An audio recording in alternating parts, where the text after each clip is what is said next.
Yesterday, 45 trucks carrying food, water, and other humanitarian aid moved through the Rafah crossing into Gaza, marking the highest single-day shipment to date and bringing the total number of trucks that have made it into Gaza to 150. We aim to surpass that number today, tomorrow, and beyond. We recognize the needs are immense, and we want to see sustained daily deliveries of food, water, and medical supplies into Gaza.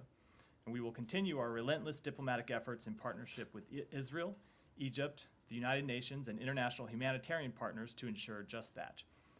In addition, we are making every effort to restore access to essential services, including water.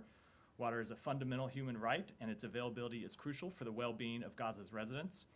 We are actively engaged to ensure that communication networks in Gaza remain operational, recognizing the importance of keeping these channels open during such pivotal times. We made clear to the government of Israel over the weekend that communications networks needed to be restored, and we are pleased that they took steps to do that. Maintaining these channels is not just about connectivity, it is about ensuring that vital information flows, humanitarian coordination continues, and families can stay in touch. We are also making progress on ensuring the delivery of essential fuel supplies. Fuel is essential to the delivery of humanitarian assistance, the desalination of water, and the provision of medical care, and we want to see it provided for those purposes as soon as possible.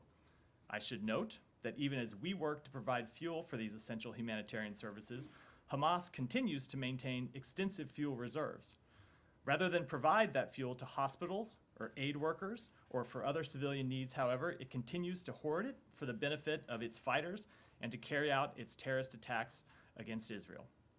Finally, our work to ensure the safety of American citizens in Gaza continues to be our highest priority.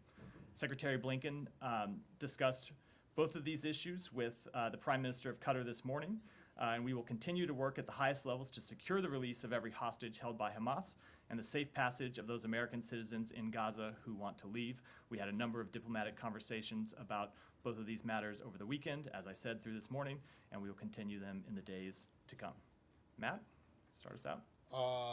Yeah, okay, so just building off what you just said there, so how many trucks have gotten in today? 40. I don't know that today. So I don't know that any have gotten in today. We expect a significant number to make it through today. Over the last few days, we've seen deliveries go in as late as midnight, so we still do expect a significant number to go in today. But as of, I don't know, half an hour last I checked, they hadn't yet moved. Okay, so over the course of the last 2 or 3 days, you're saying 150 have gotten in? No, since Rafah Gate first opened, which was around a week ago or so ago, 150 have moved in. 45 yesterday alone. So we've seen a significant ramp up from when you were having 8 to 10 trucks a day. But do you agree with the UN estimate that it's like 100 a day? That's the minimum. We believe, I don't want to put a number on it, but we believe more than 45. We believe we need a significant increase, and that's what we're working to secure. Some of this is operational. We need to make sure that trucks can be inspected to ensure that no supplies for Hamas are going in. We need to ensure that there are anti-diversion networks set up and techniques set up, and so it's an operational question that we're trying to spin up as soon as possible. Fair enough. And then on the water issue, how confident are you that you're close to getting to where you think you need to be? So there are two things with respect to water. One, the delivery of water through Rafah, and part of that is increasing the number of trucks, and two is getting water line. Like bottles of I don't know if it's bottles, gallons, but that's one way to provision water. The other is is to make sure the water lines into Gaza are turned back on. We've had one turned on already. We have agreement to turn another water line back on into Gaza. There are issues with parts of that line actually being damaged, and the government of Israel and other partners are working to restore those water lines to ensure that they can deliver water. Who is working? It's being worked on the Israeli side, and then also worked on the Palestinian. Israelis are going into No, Gaza not inside Gaza, but it's being worked on the Israeli side, and then there is work ongoing on the Gaza side. I can't tell you who's doing the actual plumbing. I'll make this my last one, but in terms of the communications, you said it's important. Obviously, it is important, but if you accept the Israeli argument that this is kind of like a World War II point of view, or World War II situation, and they have to eradicate Hamas, much like the Allies did with the Nazis. I mean, I don't remember any, you know, like in Dresden, was the U.S. working to restore communications so that when you restore communications in Gaza, and I understand why it's important, but I'm just wondering if this runs counter to what the Israelis tell you their objective is. So I would say it's a different situation, obviously, in Dresden. Well, Obviously it is. But I do want to. It's a fair question. I want to answer that if you restore comms for WFP and and the Norwegian refugee people and don't you also restore communications to Hamas? So I'm not going to speak to Hamas's operational communications. I think they have ways of communicating other than just access to regular phone lines and the internet. We've seen them use walkie-talkies that they used in their incursions into Israel, their terrorist attacks on October 7th.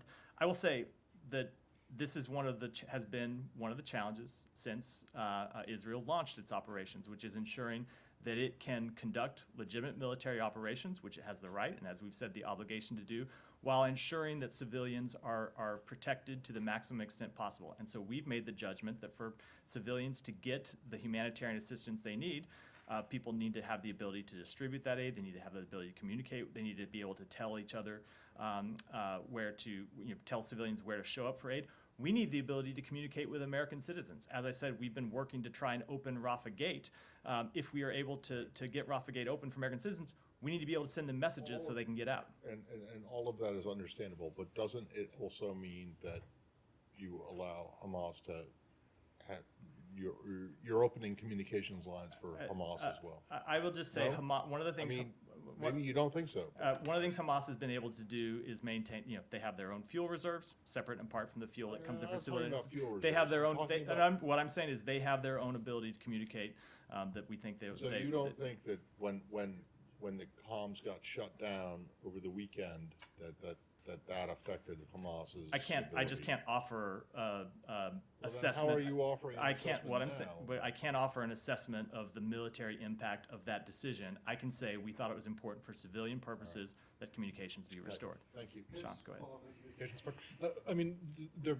From monitors, they said it's being restored. How confident are you that it's going to be a full restoration of internet access and not just piecemeal? I would say that always in an ongoing military situation, when you have military operations being conducted, when there are communications infrastructure, obviously keeping it maintained will be a concern, will be a process, but it's something that we're working to do.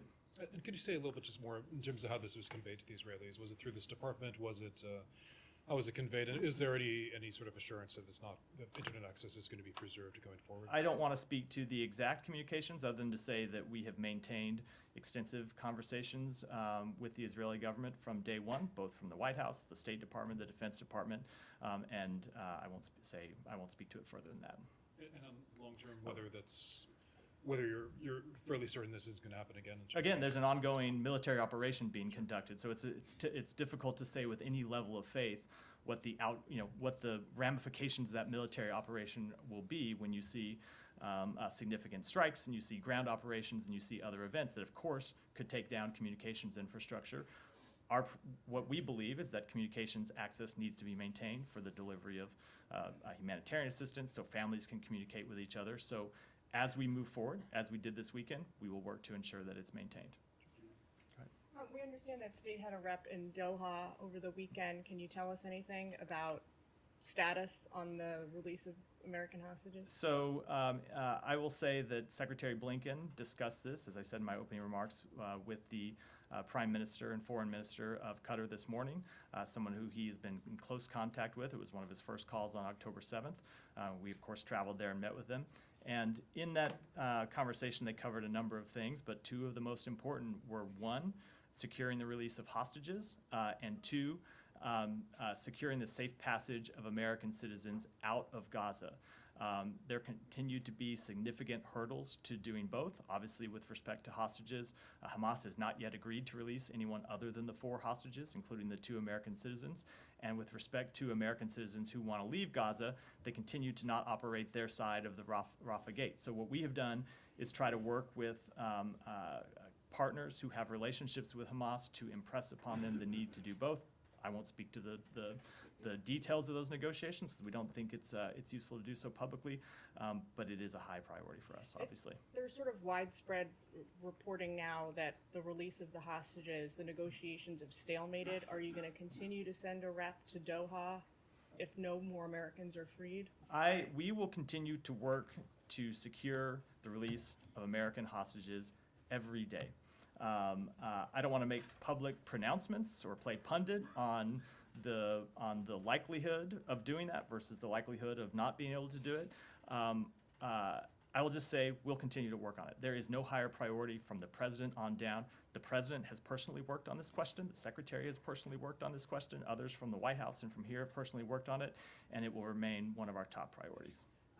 Follow-up question on that, just real quick. Would you characterize the U.S.'s assessment of these ongoing negotiations? Are you still just as optimistic? Do you want to push back on the idea that it's stalemated? I don't want to characterize them at all. I don't think it's useful for me to do so publicly. As you'll know from coming to briefings last week, there are a number of sensitivities, as you can imagine, when it comes to negotiations to try to secure the release of hostages. And this is just one area where I think, other than, I would just say that the less said, the better. So. To follow up on something you mentioned, progress on fuel. Does that mean the Israelis have agreed to allow fuel in, and sort of when and how can we expect that? I, again, don't want to speak to details other than that we have made progress. The Israelis do have significant concerns about diversion. It is literally the fuel that is provided to Gaza is fuel that Hamas uses to launch rocket attacks against civilian targets in Israel. So they do have legitimate concerns about the diversion of fuel. We are trying to work through those concerns and establish a reliable delivery mechanism in the way that we have established a reliable delivery mechanism for food and water and medical assistance. We're making progress on it. I don't have an announcement to make today, but I would hope to be able to do so in the coming days. And more broadly, just as the operation is has started over the weekend, expanded operation by the Israelis, I wondered, are you concerned about the sort of scenario that I think has been talked about quite a lot, that the Israelis are sort of going to enter a quagmire in Gaza, and this is going to basically drag on and sort of play into Hamas's hands, in that if this drags on for a long time, there are a lot of civilian casualties.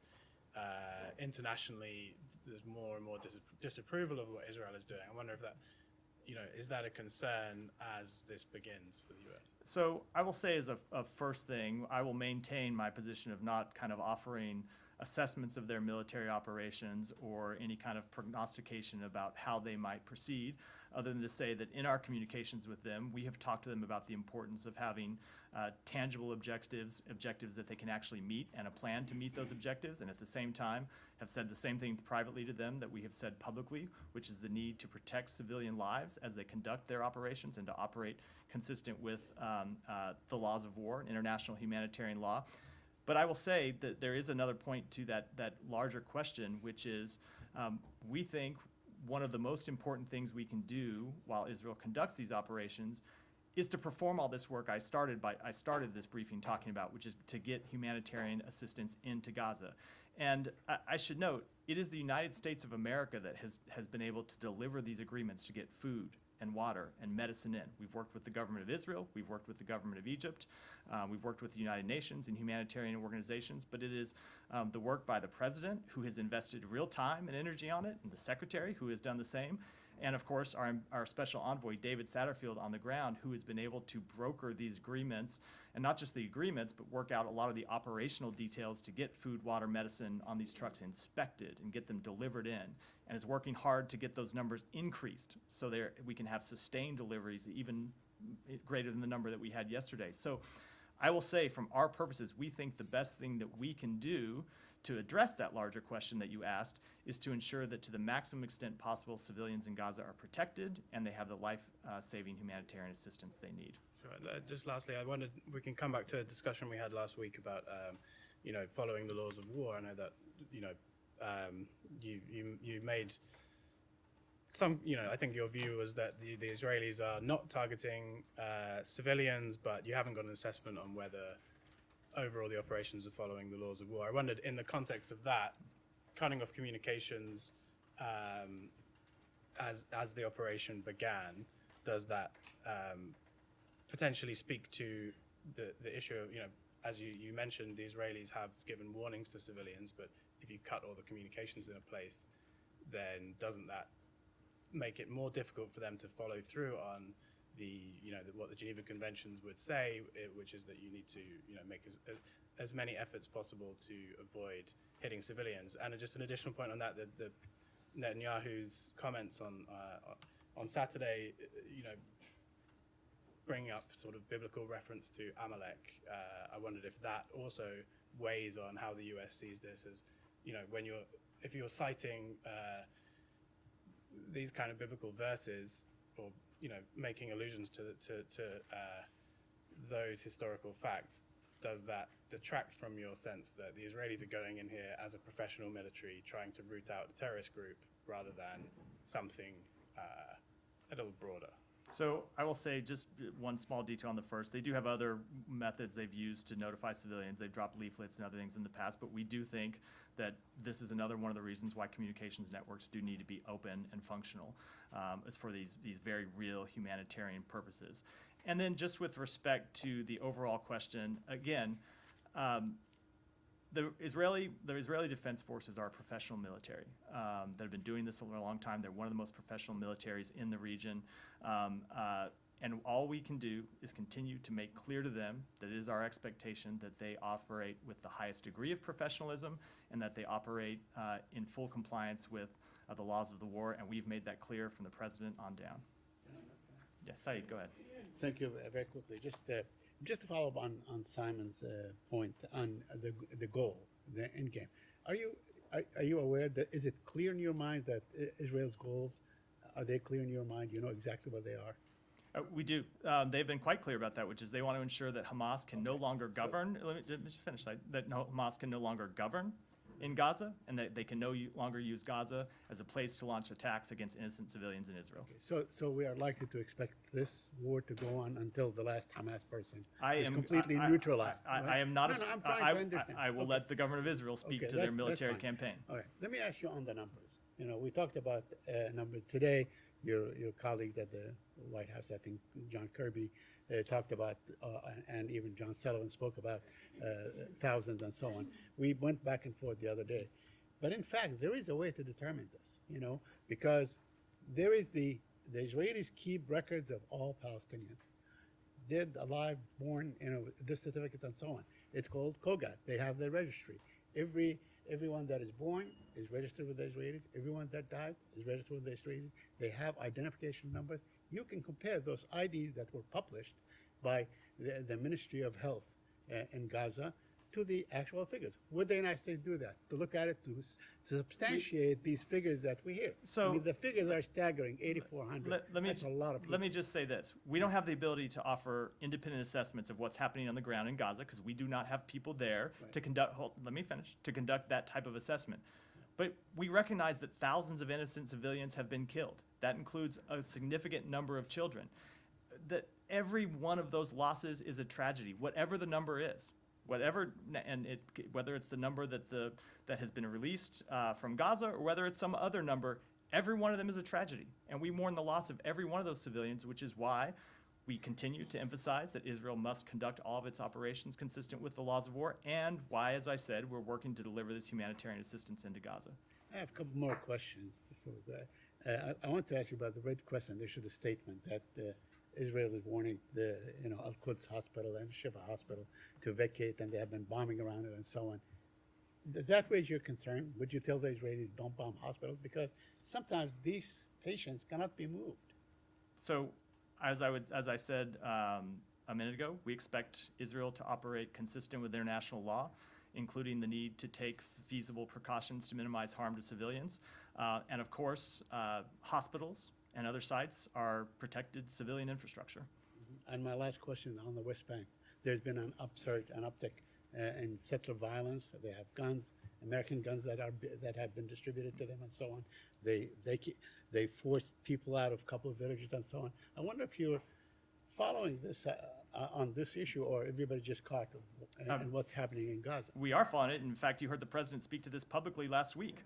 I'm saying in terms of no, actual steps on the ground. Let me just say, we consistently and unequivocally condemn all acts of terrorism and violence and the targeting of civilians, including the recent attacks by Israeli extremist settlers in the West Bank. Israel must take measures to protect Palestinians from such attacks and to hold accountable any settlers who carry out attacks, as well as any members of the Israeli Defense Forces who stand by or fail to intervene when these attacks occur.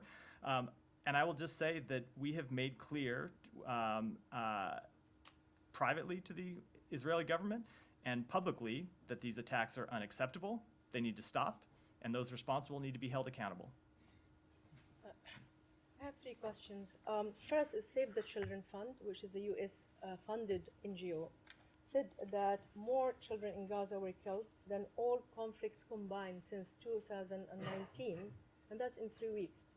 So does this number translate to you, as you said, that Israel actually abiding by international law and not targeting civilians? So I'm going to go back to the thing we have said before, which is the thing that makes this so difficult is that Hamas continues to hide its military infrastructure, its terrorist infrastructure inside civilian locations. They bury their operations in tunnels under hospitals, under schools. They keep headquarters in residential apartment buildings. But if you listen to what Jake Sullivan, the president's national security advisor, said on television yesterday, while this heightens the burden for Israel, it does not absolve them of the responsibility to act consistent with the laws of war. That is our clear policy. We have made it clear to them privately, and we've made it clear publicly on a number of occasions. I want to give you just a small analogy before I move to the second, which is very simple. So if you want to shoot a bad guy, and this bad guy went and grabbed 3 kids from the street and put them in front of them, do you shoot the bad guy with the kids? I'm not going to engage in kind of Okay, hypotheticals. sorry. I have to go to the same question. Go I'm ahead, sorry. Shannon.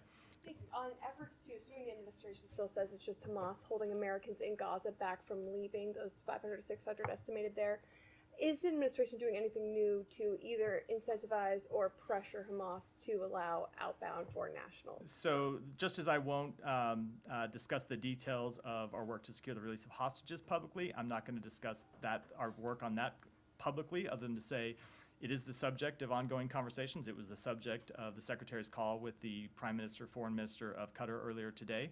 Hamas is making a number of demands before they'll allow people to leave Gaza. I'm not going to speak to those demands, but it's something we're continuing to try to work through. Just as we believe they ought to release all the hostages they are holding, we believe they ought to release or let leave all the American citizens and other foreign nationals who are being basically forced to remain in Gaza against their will because Hamas won't uphold its responsibility to operate its side of the Rafah crossing to allow people to move through the crossing into Egypt. Thank you. And the State Department is also a follow-up, if I can. Israel is the last government-led charter flight is going to leave Israel tomorrow. And now, is this because there's no demand for such charter flights anymore? Is there a different reason? Might more be out in the future? It is purely a demand issue. We had a charter flight leave yesterday that had 5 people on it. We have consistently seen the demand for our charter flights go down to where we had a lot of flights going out with 50% capability. I think the number of seats that we have offered, we've had something like 25% of them actually be filled. So there continue to be ways to leave Israel commercially. We've offered a number of ways over the past few weeks to leave through our charter flights. We have notified everyone that the charter flight tomorrow is the last one that we are currently planning. So if they do want to leave, now's the time to do it. Don't wait for another flight. But we will always conduct assessments in real time about whether there's additional demand, whether circumstances change on the ground, and if we need to make additional arrangements, we of course will be open to doing so. Sorry, 5 people? 5 people on the. How big a plane was it? I don't know, but it wasn't a small one. It was a regular commercial. It was a regular commercial-sized charter flight that went out 5 people on it. So you can see why we would start to. It was like a full-size passenger plane with only 5 people. It wasn't like a private jet. It was a full-size. So you could see why we would revisit the circumstances of operating these charter flights. So wait, does that mean that? And I'm sorry to get into the weeds here, did the 5 people get charged the pro rata share of how much that? I very much doubt that we are charging them the full cost of that. It's the For like a 737 it is the or responsibility of something? the United States government All to right. assist in some of these circumstances. They are charged a fare, but I doubt it is the All right. is All right, that let me cost. just ask you one more thing, because you said that it is the United States of America that has managed to get the amount of aid into Gaza since the beginning of the war. You said about 150 trucks, right? Yeah. Okay. Tomorrow, the Secretary and Secretary Austin are going up to the Senate Appropriations Committee to testify about the administration's request for, at least in terms of Israel, I think it's $14.3 billion for Israel. Correct. And that's on top of what the U.S. already provides Israel, which is $3.8 roughly billion a year. How much have you pledged to Gaza aid?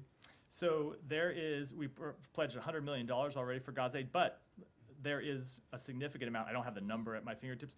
There is a significant amount in that request to Congress that is humanitarian assistance for Gaza.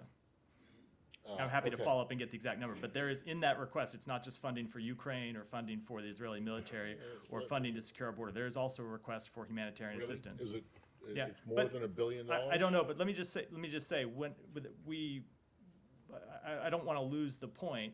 We have I we don't have wanna lose no the no no point either, but I mean but you're saying no, that you no, guys are responsible entirely for I- getting aid let me just into make- Gaza, which you admit is not enough. let me make And it's 150 trucks let, in the last 3 let me make weeks. clear And you pledged $100 million Let me make for clear it, what which I- is not nothing, but but it's not 14.3 billion. let me make clear what I meant by those comments. It is not the United States that is providing all of the food, water, medical assistance on those trucks. You just said that let it is the me United States explain. of America. You said Let It me is the explain, United and I'm States of America explaining to that you is what I meant. responsible. There is no shortage of countries in the region and international humanitarian networks and organizations who want to provide they stepped humanitarian assistance in. They have stepped up, and the United States Have has they? stepped up as well. They have. But I will say, what the United States was able to do is secure agreement with the Israel and the government of Egypt. That has been the breakthrough that we've been able to achieve. It's not really a question, or it's not the only question of the amount of food, the amount of water on those trucks. It's getting agreement and working through the operational questions to get those in there. Okay, fair And that's enough. what the United Fair States has been enough, able yes, to do. getting them in there is a priority, but it is also the amount I that's don't have to getting remind- in. I have And to if remind you you say that you get 45 trucks in today or yesterday, and you're hoping maybe So- that another 45 will go in today, but there have only been 150 in the last 3 weeks, and you're giving them $100 million, and yet the Secretary and Secretary Austin are going to go up and ask for $14.3 billion to So- go to Israel, this So, year, on again- top of what the U.S. already gives them. Again, there's humanitarian assistance also included in that package. There are no shortage of other countries who want to provide humanitarian assistance to the Palestinian people. But I don't think I have to remind you that before we secured this agreement, there were hundreds of trucks lined up in Egypt outside Rafah that couldn't go in. So it was the leadership of the United States that has gotten that gate open and gotten them in. Credit for brokering a deal to get it in. I'm just questioning, when you say that, oh wow, it's the United States of America that's managed to get humanitarian aid in. After you get the agreement to get it in, it's the amount of aid course. that's going in, No. and it is also. But the barrier to that aid getting in has not been the amount of assistance No, on the well- Egyptian side, is getting it inspected and getting it moved through, and that's what we've been able to work on. Saeed, I'm going to come to someone else. Elizabeth, go ahead. Can you be more specific on the holdup at Rafah? Last week you said that armed militants were blocking the exit of Americans at times, and at other times there was no one there to physically open the gate. As of today, what is Hamas doing to obstruct their exit? I don't know what they've done on the ground today. We always have, imperfect information that comes to us about what's happening in Gaza, where we don't have anyone operating. But it has been one of those two things that has prevented people from getting out since we started working on this problem. Hamas has made a number of demands, and we're trying to work through the issue. And just to follow up on that, if Hamas opened the gates today, just to be clear, would Egypt be able and willing to process the Americans? They are. Israel? Go ahead. Just a follow-up question about this funding request. In the bit where you talk about international assistance or the humanitarian part, it says that some of this humanitarian programming, the crisis could result in displacement across borders and higher regional humanitarian needs, and funding may be used to meet evolving program requirements outside of Gaza, including Israel, West Bank, Lebanon, Jordan, Syria, and Egypt. Palestinians point to this particular phrase when they talk about their fears that there's going to be further displacement outside of Gaza. So I'm wondering, when you put this request, were you anticipating that that might happen? I don't think that we could be any more clear about our position on this question. You saw the president speak to it yesterday, that he opposes the displacement of Palestinians from Gaza. You saw the secretary say when he was in the region, when he said that this question is a non-starter. We have had to make clear when you have regional instability like we have here, we have to make reasonable planning expectations for the possibility of refugees. But we have made quite clear that our position is that Palestinians deserve the right to stay on Palestinian land. Yeah, go ahead. Go ahead, Alex. A couple of questions. On Makhachkala, what is the administration's position on what exactly is going on there in Dagestan? And what steps do you expect from Russian government to take to prevent this from happening? Or So I would say we condemn the violent anti-Semitic events that have been reported in Russia threatening Israelis and Jews. I saw the video, as I'm sure all you did. It looked like a pogrom to me. We call on Russian authorities to publicly condemn these violent protests, to hold anyone involved accountable, and to ensure the safety of Israelis and Jews in Russia. Thank you. On Iran as well, based on what you have seen on the ground, do you think the message that you are sending out to Iran is being well received in Iran? And if not, then what happens? I'm not going to speak to what the Iranians are received. Or what the Iranians have received, or how they have interpreted the messages. I will say that we have been very clear. We have made quite clear that we will defend United States interests and United States personnel in the region. You saw us conduct military operations last week to reinforce that fact. We have made this clear directly to the Iranian government, and we hope that they will choose a path of de-escalation. And if I may, one more on China, because there have been some multiple meetings between Secretary and his colleague, as well as Special Representative Kim had apparently a conversation with his colleague. Does the Secretary believe that China can be enticed away from supporting Russia in Ukraine? Or in other words, do you guys believe that Beijing's patience towards Putin's, whatever he's doing in Ukraine is not limited? Again, just as I wouldn't make any assessments about what Iran may or may not do, I'm not going to make any assessments about what China may or may not do. I will speak for the United States and say that in his meetings with Wang Yi on Thursday and Friday, the Secretary did raise the issue of Russia's war against Ukraine, and made clear that if China wants to play a productive path forward, we would welcome China doing so. We have said that publicly. Ukraine has said publicly that they would welcome China playing a constructive role.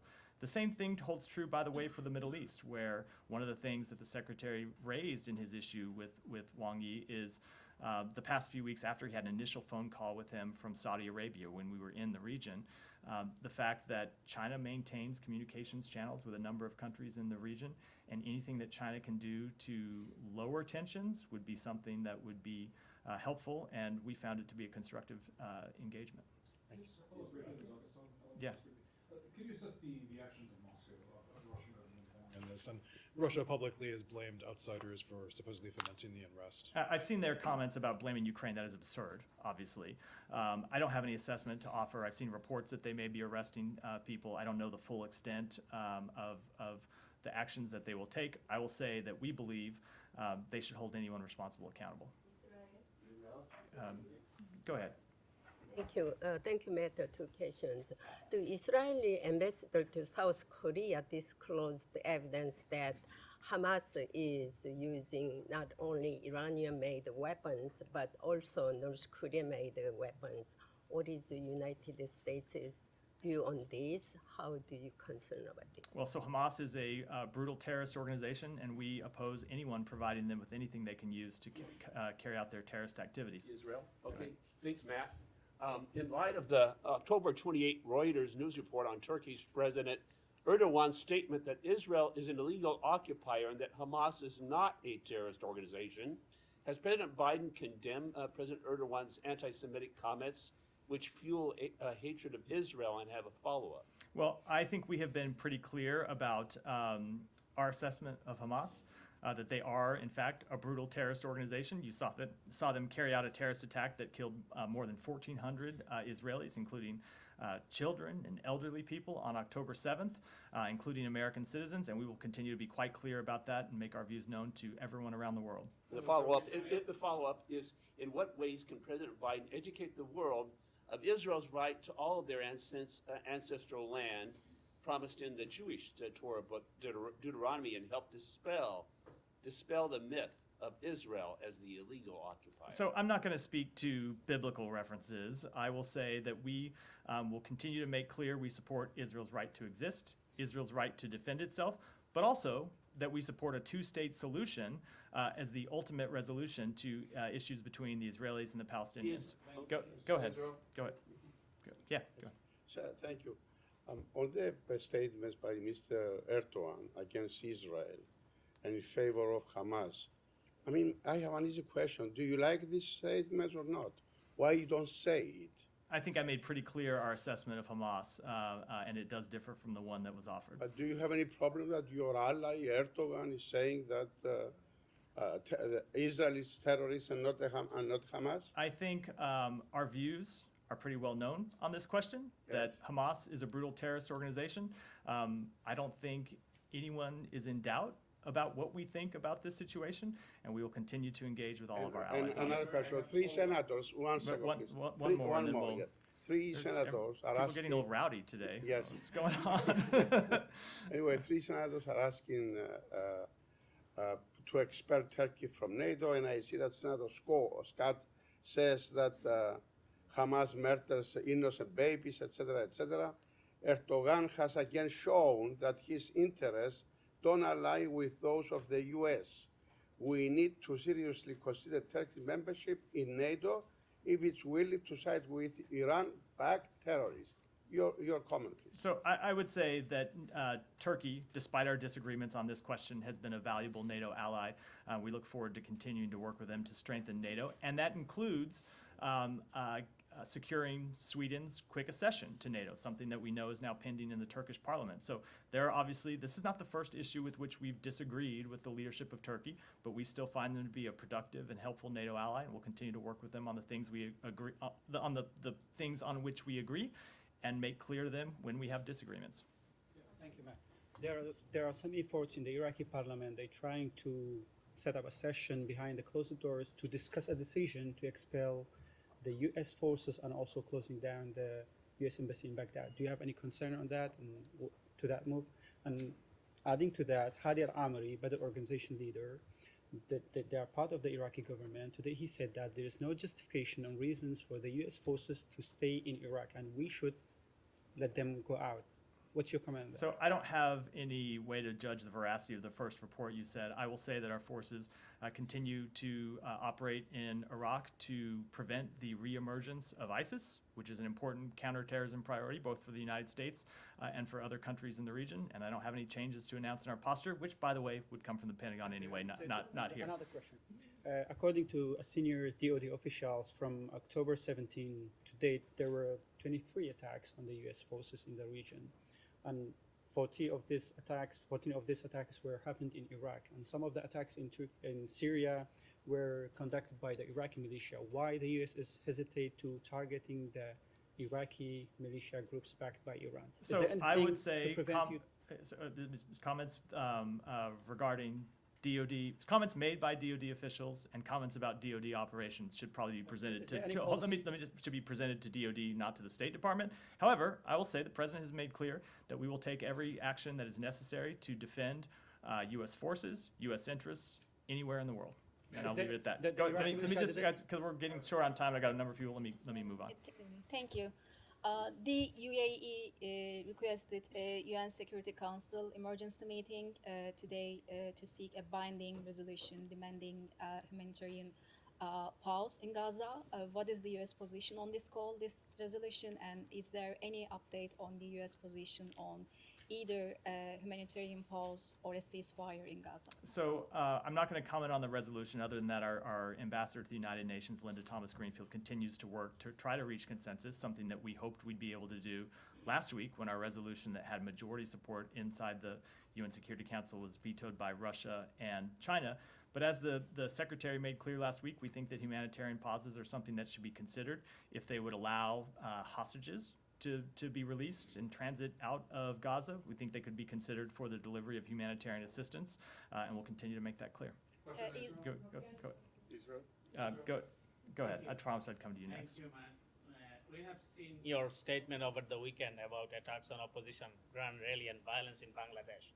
This violence basically orchestrated from the ground report. This violence orchestrated by the police and internet shutdown prior to the rally began. And since then, police have arrested hundreds of opposition politicians, including the Secretary General of the main opposition, BNP, and the family members of the opposition leaders, and filed 100 cases against them.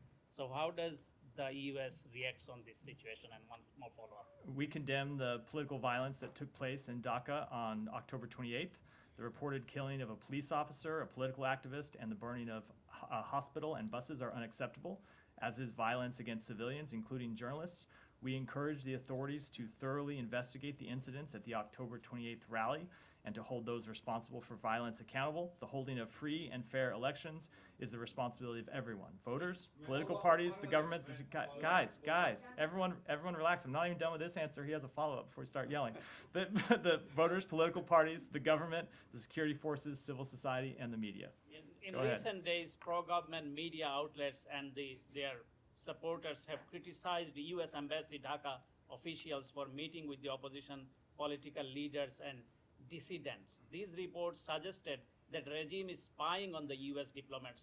Are you allowing the spying U.S. diplomats in the country, Bangladesh? I will just say that diplomats talk to a wide variety of people, civil society organizations, media professionals, business leaders, cultural contributors, educators, and many other types of organizations and individuals. That is what diplomats do as part of their everyday jobs, and guys, relax, and we'll continue to do so. Go ahead. Thank you, Matthew. What exactly will be in the supplemental aid package for Israel and Ukraine? So specifically Israel, actually. So the White House submitted that. You can go look at it. It's on the available online, the Office of Management and Budget, and you can look at it to see all of the various programs. And should Congress pass Ukraine and Israel assistance together or separately? We think they need to pass both of those priorities, and they need to do it as soon as possible. And will the U.S. allow Gazan refugees to enter the United States? Are there plans to admit Gazan refugees into the U.S.? Again, we believe that the people of Gaza want to stay in Gaza. That's what we've consistently heard from Palestinian leadership and others in the region, and we believe that they have the right to do so. And lastly, those three. Go ahead. Mr. Miller. Go ahead. I have two questions on Russia.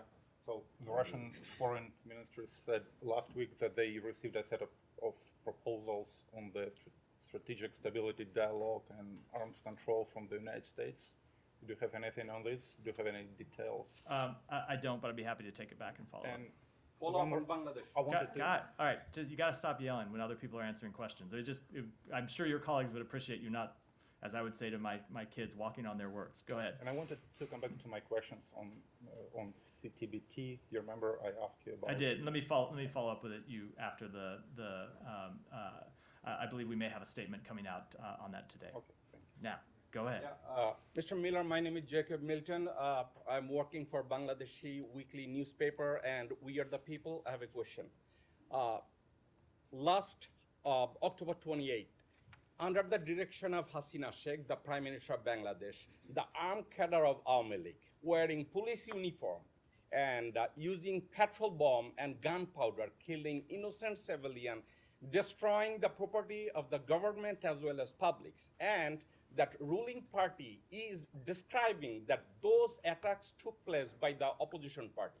And they are doing it for the last 14 years. I think internationally, everyone recognized that all of the attacks called terror attack or anything as you are mentioning some terror group all over the world, it is the one of the ruling parties armed cadre, Satro League and Jubo League and some other people. Does America has any plan to designate them as a terrorist organization? So I think that everything I said in response to the previous question on Bangladesh applies here.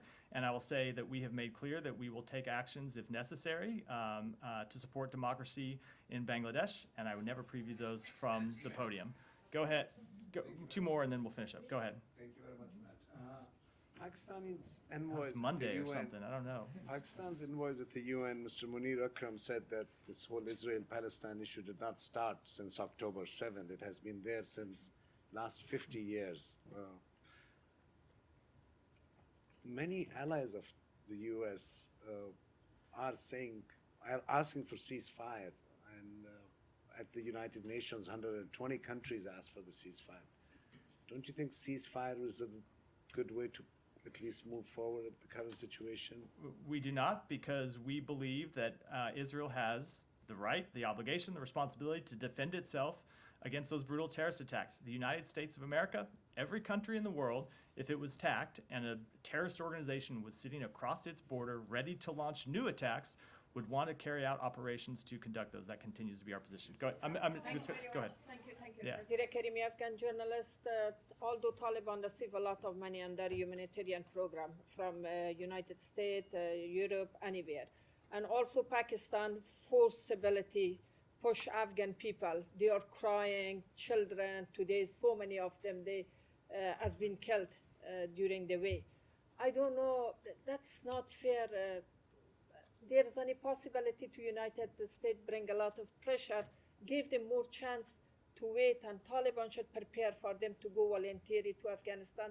They contact with me so many people said to change their mind. Pakistani authorities should wait a little bit, give them more chance. Let me just take that question back. And with that, today I'll wrap. Thank you all.